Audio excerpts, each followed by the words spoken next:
आज इस प्रोग्राम के अंदर जिसका नाम है न्याय और अधिकार की जंग, हम इसके ऊपर देशभक्तों के और जो सबसे अग्रणीय हैं भगत सिंह जी के विचारों को समझने की कोशिश करेंगे। तो डायलॉग बोलूंगा, तो चलिए हम स्टार्ट करते हैं।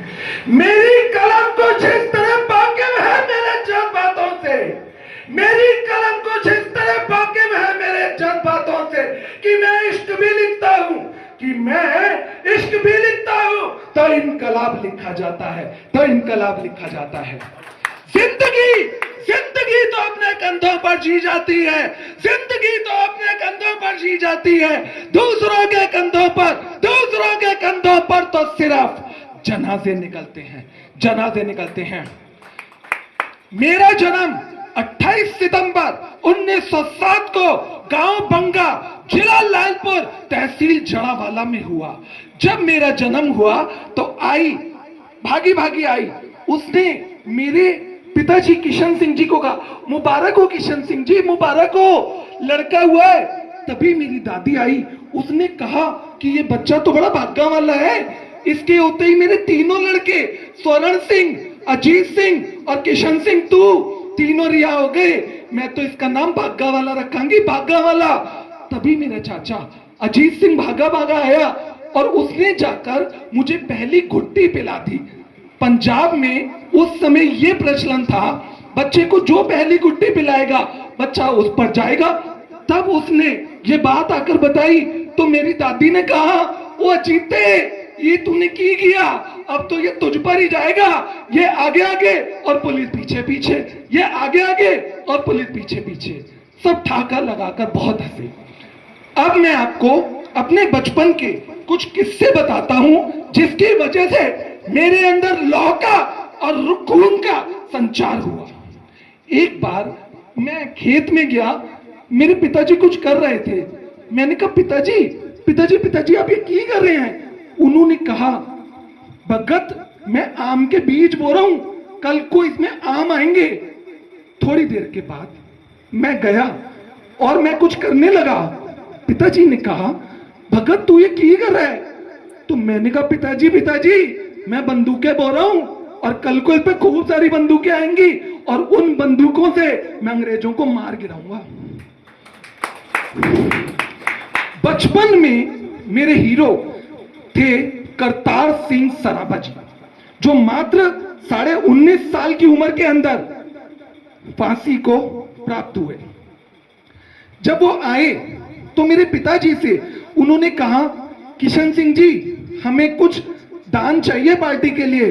उन्होंने कहा, दान नहीं, मेरे पिताजी ने कहा, ये तो हवन के अंदर सामग्री है, अगर मुझे चढ़ाने का सौभाग्य मिले तो मेरे लिए बड़े हर्ष की बात है।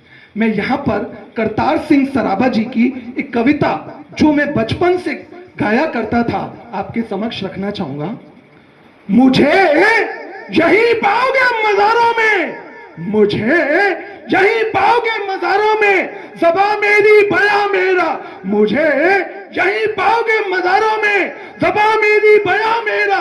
मैं बंदा हिंद वालों का हूं, मैं बंदा हिंद वालों का हूं, है हिंदुस्तान मेरा।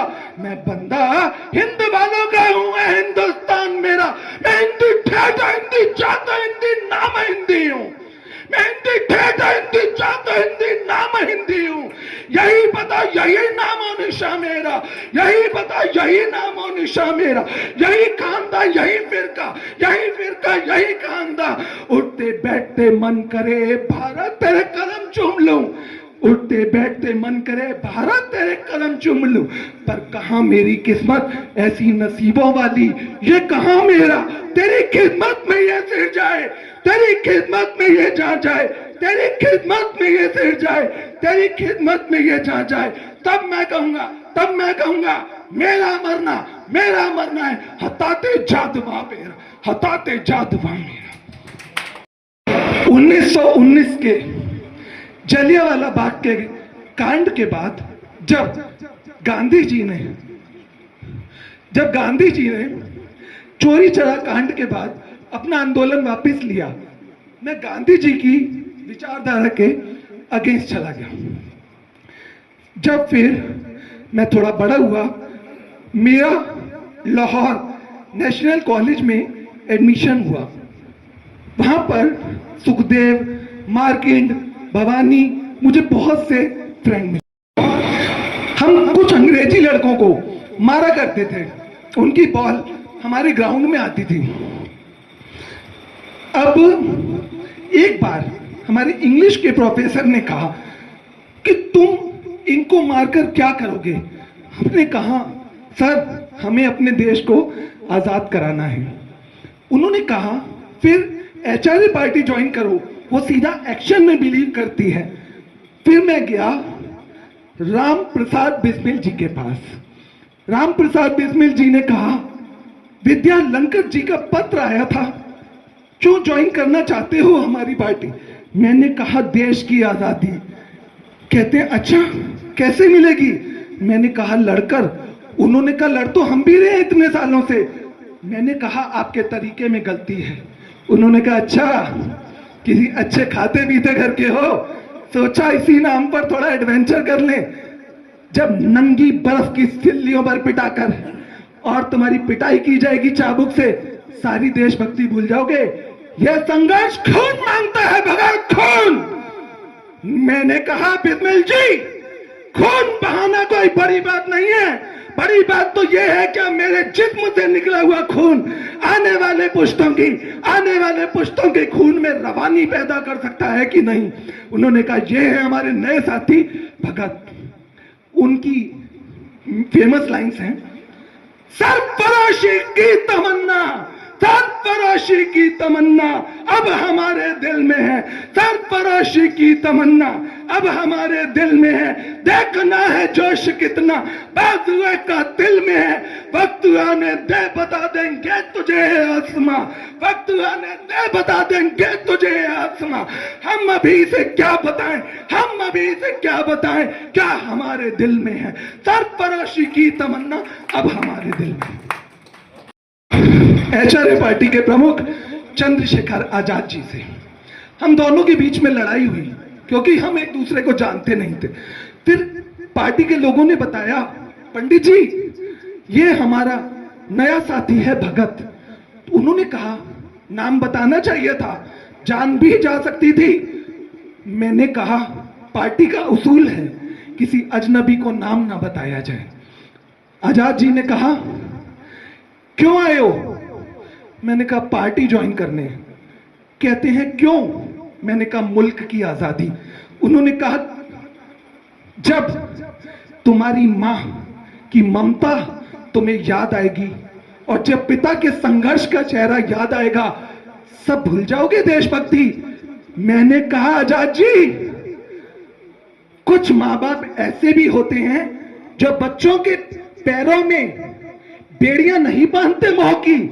उन्होंने कहा अच्छा, देख रहा हूं जवानी का खून अब जोश मार रहा है। मैंने कहा जोश अब जुनून की सूरत अख्तियार कर चुका है। उन्होंने कहा बहुत बढ़िया, हमारे नए साथी भगत सिंह। फिर मैं कुछ दिन के लिए अपने घर गया सुखदेव के साथ और दोस्तों के साथ, तो मेरे को पता लगा मेरी शादी तय कर दी है। तो मेरी बहन ने कहा मान्ना वाली की है लड़की, मान्ना वाली एक जगह का नाम है पंजाब में। तो मैं मां के पास गया, मैंने कहा मां ये मैं क्या सुन रहा हूं? कह रही क्या सुन रहा है? तो मैंने कहा मेरी शादी तय कर दी। कह रही हर मां का अरमान होता है, तो मुझसे पूछा भी नहीं। तो मैंने कहा अच्छा। मां ने कहा तू इतना बड़ा हो गया कि अब हमें तुझसे पूछना पड़ेगा। मैंने कहा मां पर मेरी शादी तो हो चुकी है। मां ने कहा जब भी मैं तुझे पढ़ने के लिए शहर नहीं भेजती थी, शहर में जाके लड़के बिगड़ जाते हैं।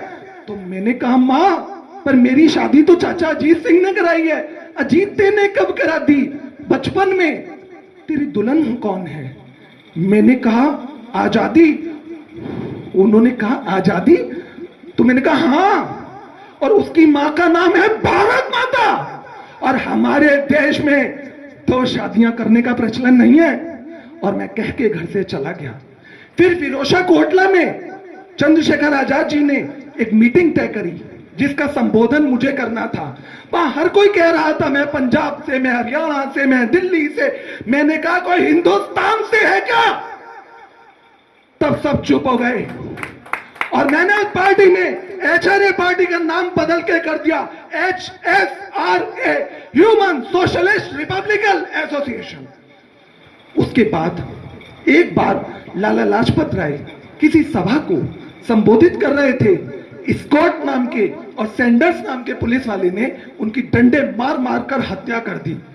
उन्होंने कहा, एक एक कील जो मेरे शरीर की है, जो मेरे लहू की है, वो तुम्हारी सारी की सारी अंग्रेजी सत्ता को हिला के रख देगी।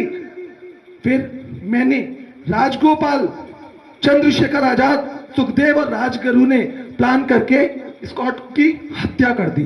पुलिस मेरे पीछे पड़ गई। मुझे अपने दोस्त भगवती की वाइफ दुर्गा भाभी को अपनी झूठी वाइफ बनाकर कलकत्ता जाना पड़ा।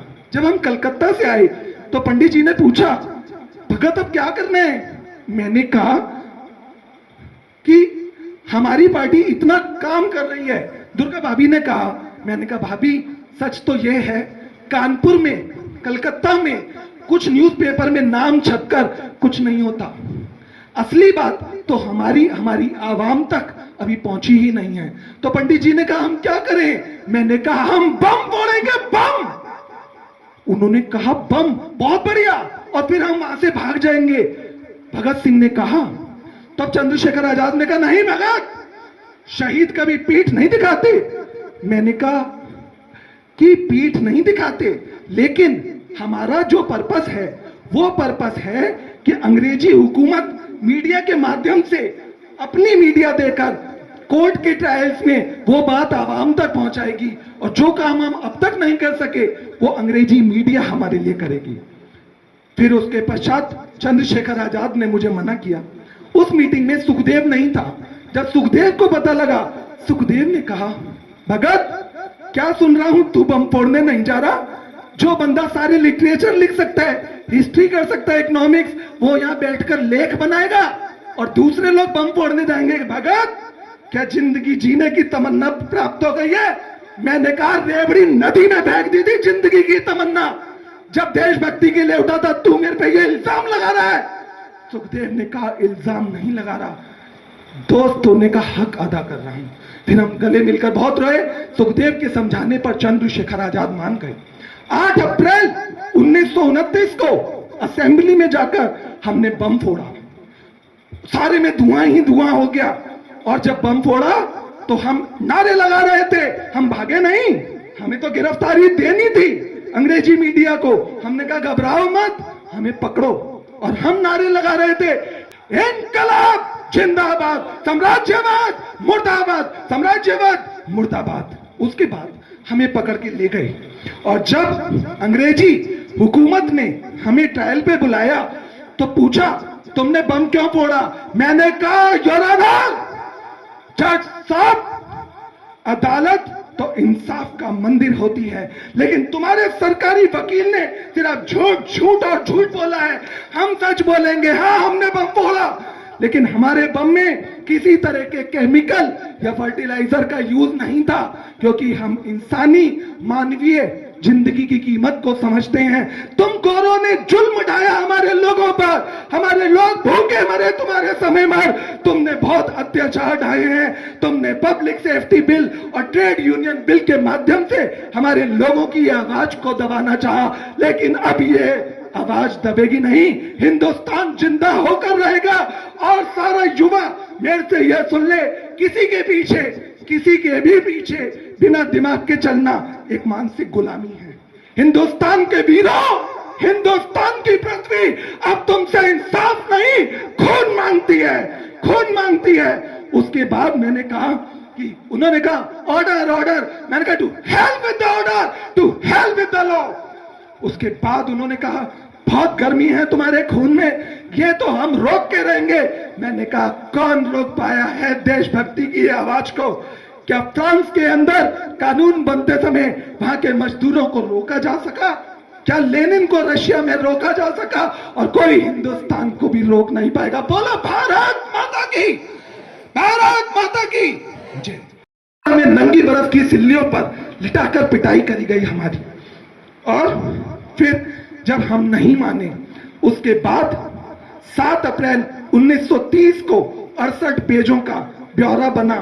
रूल 4, रूल 6F, धारा 129, धारा 302 विस्फोटक पदार्थ अधिनियम के तहत मुझे सुखदेव और राजगुरु को 24 मार्च 1931 को फांसी की सजा सुनाई गई। जब फांसी की सजा सुनाई तो मैं उस समय किताब पढ़ रहा था। जेलर आया, चलो, और इन्होंने देखिए 24 की जगह फांसी 23 को कर दी। एक दिन पहले, ये हिस्ट्री में सिर्फ एक बार हुआ है। और क्यों? क्योंकि पब्लिक भड़क ना जाए। और जब फांसी हुई तो जेलर आया, मैंने कहा कि जेलर साहब किताब पढ़ रहा हूं। उन्होंने कहा किसकी? मैंने कहा लेनिन की। एक देशभक्त से मिल रहा है। फिर मैं, सुखदेव और राजगुरु चल दिए। मेरा रंग दे बसंती चोला, मेरा रंग दे बसंती चोला, ओ माही रंग दे, ओ माही रंग दे, ओ माही रंग दे बसंती चोला। फिर हम गए, आखिरी इच्छा पूछी। हमने कहा कि तीनों एक दूसरे से गले मिलना चाहते हैं। फिर जेलर ने कहा अब तो रब का नाम ले ले। मैंने कहा जेलर साहब, ना तो मैं भगवान को मानता और ना मुझे मौत का डर। और हमने हंसते हंसते फांसी की सजा को एक्सेप्ट किया। और ये अंग्रेजी हुकूमत हमारे छोटे छोटे टुकड़े कर कर बॉडी के सतलुज नदी में बहलाने के लिए ले जा रही थी, जहां सिखों ने और हिंदू रीति से काले कपड़े पहनकर हमारा विदाई का कार्यक्रम चलाया। मैं आज 540 सभी सांसदों से अपील करता हूं कि न्याय और अधिकार की जंग में भगत सिंह जी को शहीद का जज्बा दिया जाए। लिख रहा हूं अंजाम जिसका, मैं लिख रहा हूं अंजाम जिसका, कल वो आगाज आएगा। मैं लिख रहा हूं अंजाम जिसका, कल वो आगाज आएगा। मेरे लहू का एक एक कतरा, मेरे लहू का एक एक कतरा देश के काम आएगा। मैं रहूं या ना रहूं, मैं रहूं या ना रहूं, मेरे मरने के बाद देश पे मरने वालों का सैलाब आएगा, सैलाब आएगा। जय हिंद, जय भारत। जी हाँ साथियों, अगर अभी तक आपने हमारे चैनल सोशल जंग को सब्सक्राइब नहीं किया है तो सब्सक्राइब जरूर करें और बेल आइकन दबाना ना भूलें ताकि हर लेटेस्ट धमाकेदार खबरों की अपडेट आप तक पहुंचाई जा सके।